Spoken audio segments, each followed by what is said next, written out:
Selam i pozdrav, dragi naši, i dobrodošli u ovaj današnji slatki tradicionalni vinin sahan u kojem ćemo mi danas pripremati jedan slatki kolač koji je u mojoj staroj svesti zapisan kao medeni kolač, a pored njega zapisano serbes ili agar kolač. A ovaj naziv serbes i agar kolač mu je dala moja majka jer smo ga najčešće pripremali u prilikama kada smo ovaj kolač nosili nekome.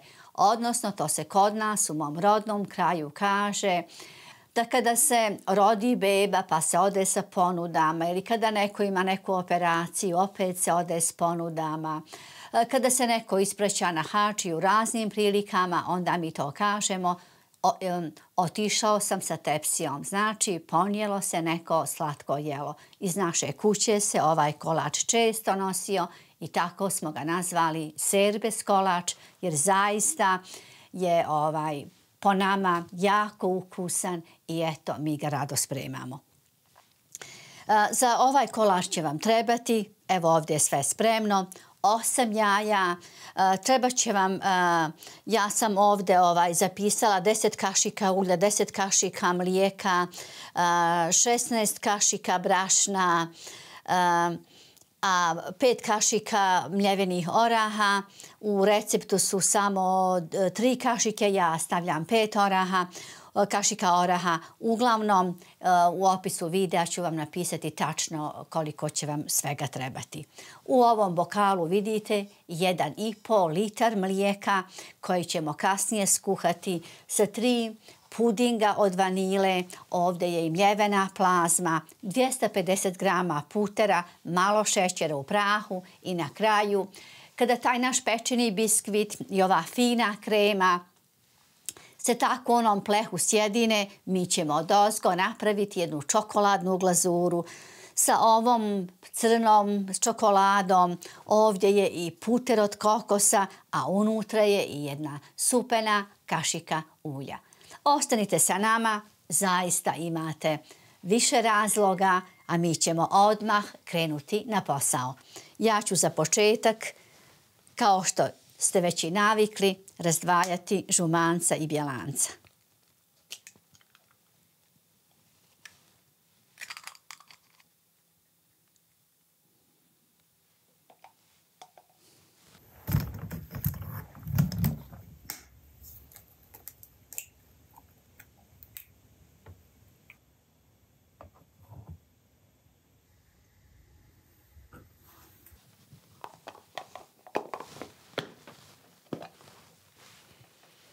Bjelanca ću staviti u ovu veću posudu i sada ću uz postepeno dodavanje šećera polako mutiti.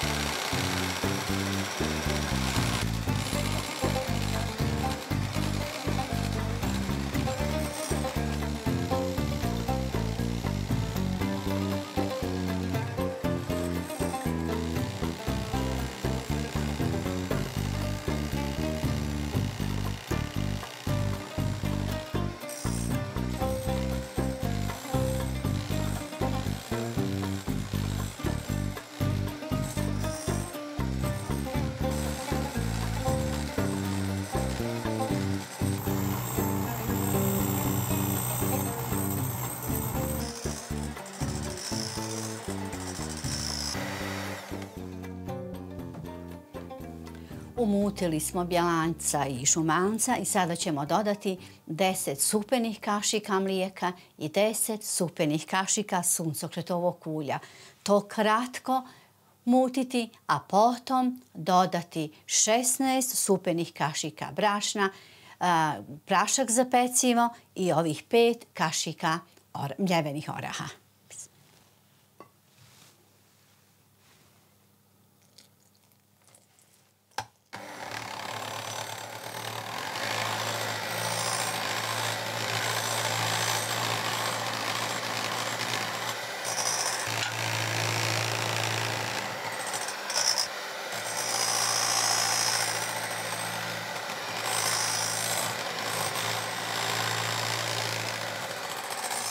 Brašno obavezno prosijte.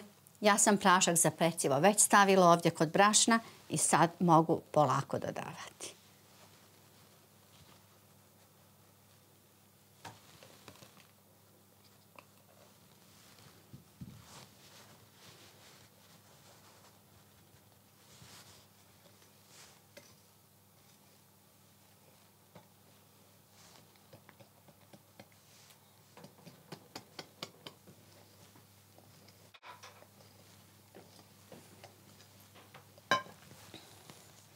Sada je vrijeme da dodamo i mljevene orahe. To ću ovako iz ruke, polako. To iskusne domaćice znaju da orahe treba dodati na kraju jer su oni teški, pa da ne bi pali na dno.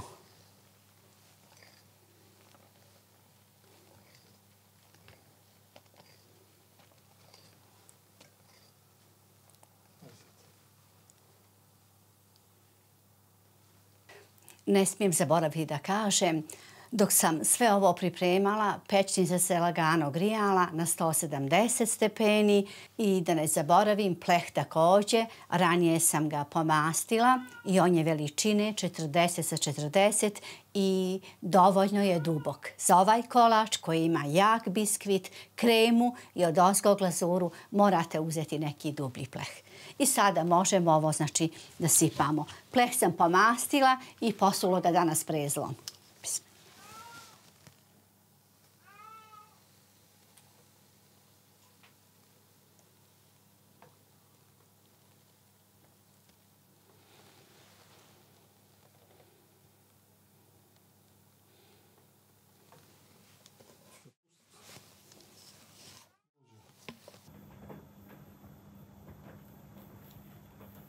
Ja ću sada nositi na pečenje ovaj biskvit i kao što ste malo prije čuli, peći ćemo na 170 stepeni nekih 35 minuta.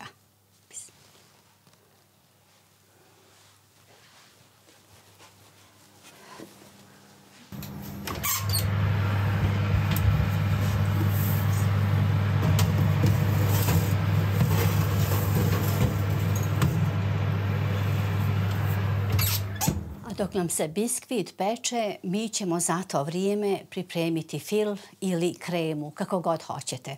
Zato će nam trebati 1,5 litar mlijeka, 200 grama mljevene plazme, 3 vrećice pudinga od vanile, 5 supenih kašika sitnog šećera. To ćemo sve staviti u ovu šerpu, fino umutiti i kuhati kad proključa neke 3 do 4 minute, to će biti dovoljno. Taj kuhani fil ćemo ostaviti da se prohladi, a u međuvremenu ćemo posebno u jednoj posudi umutiti 250 grama putera sa 3 supene kašike sitnog šećera.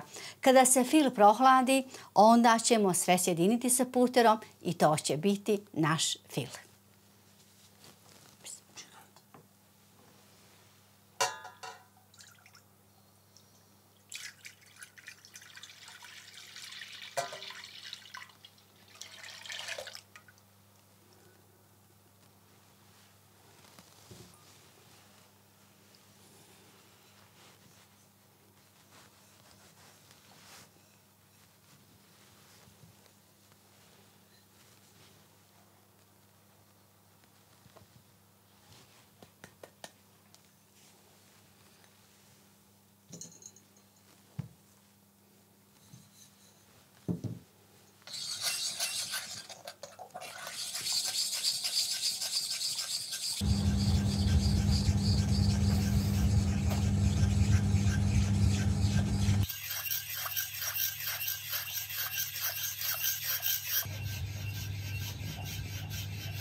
Biskvit se ispekao i polako se hladi.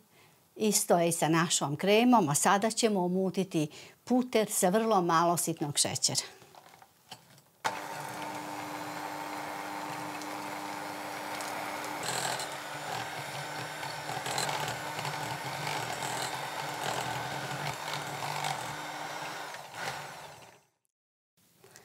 A kad puter ovako postane pjenast i kada prosvijetli, znači kad promijeni boju, to je znak da je dovoljno sa mućenjem i možemo sjediniti onu prohlađenu kuhanu kremu i ovako pjenasto umućen puter. Želim vam samo još reći, prije nego što ovu finu kremu stavimo preko biskvita, ja ću sa 5 supenih kašika mlijeka kratko ovaj biskvit ovako malo pokvasiti.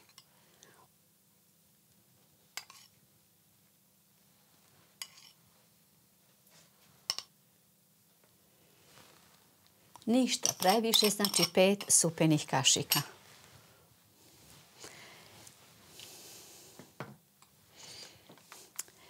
I sada ću kratko onu našu prohlađenu kremu umutiti, a potom ću postepeno dodavati ovaj puter.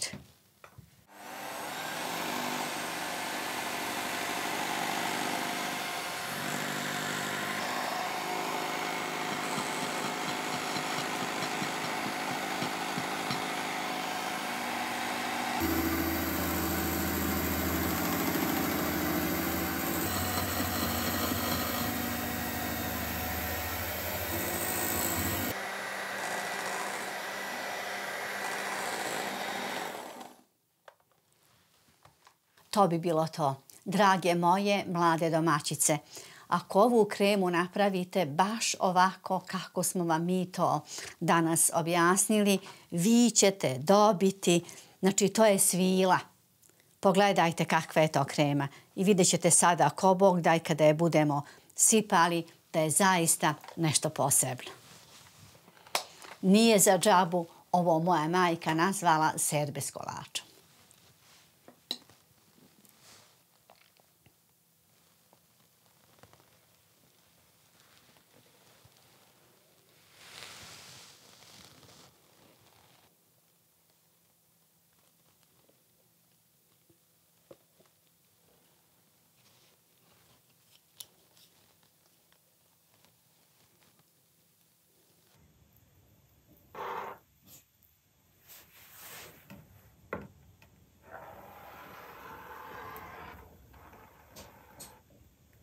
Ovaj fil treba odozgo lijepo poravnati kako bi se kasnije ova čokoladna glazura bolje razlila i to će na kraju izgledati baš kao neko čokoladno ogledalo.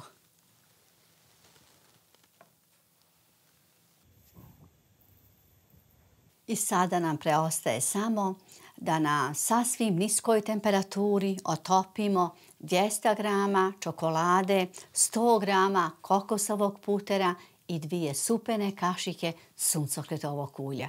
I tu ćemo otopljenu čokoladu, odnosno čokoladnu smjesu, ovako fino preliti preko fila i to će biti to.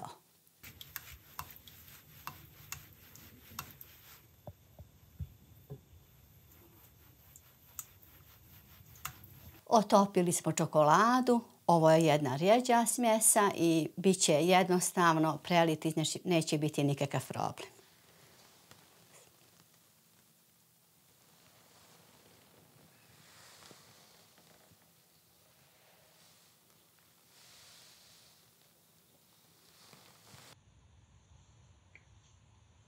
A kada se glazura malo stegne, vi slobodno vaš kolač dekorišite po svojemu meraku. Ja to najčešće činim mrezgom oraha, a to ćete vidjeti kasnije ako Bog da. Vi to možete učiniti mljevenim orasima, sjeckanim orasima, bademima, lješnjacima, pistacijama, kokosovim brašnom ili jednostavno ostavite kolač samo ovako, jednako će biti ukusan. Dragi naši, to bi bilo sve za danas. Odavde iz ovog slatkog biljnog sahana. Zapišite ovaj recept i napravite ovaj naš serbes ili agar kolač, kako god hoćete, zapišite, ali ga napravite, pa neka vas drugi pominju kao što pominju danas i moju majku, zato što je, kao što sam na početku rekla, ovaj kolač rado nosila na babine ili nekome na ponude. Toliko za danas.